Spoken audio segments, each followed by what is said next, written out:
Hey guys, Dan here. I've been getting a lot of questions during my YouTube live about different lines, and people seem to be confused about spectra, monofilament, and fluorocarbon.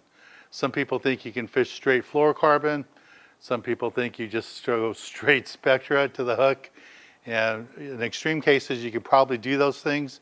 But let me explain to you how I fish and how I use these three different lines and when you should use them.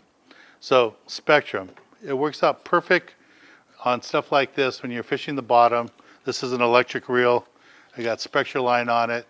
It doesn't stretch at all, and it makes great backing. On a regular reel, you can get a lot more line on your reel if you use spectrum. So what I like to do, like on a 400 series level 1 reel, I'll put 50-pound spectra as backing on there so I can get lots of line on there.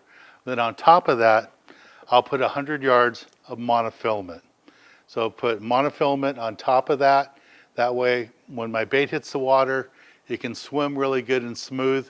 Asking a small live bait to drag spectra through the water that floats and swim and look natural is too much. It really doesn't work well. It kills the bait.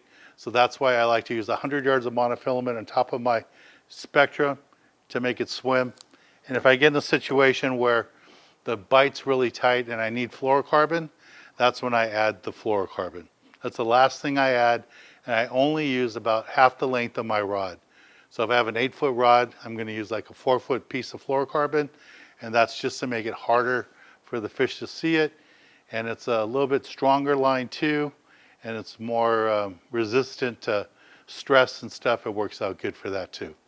But most of the time I'm fishing straight mono.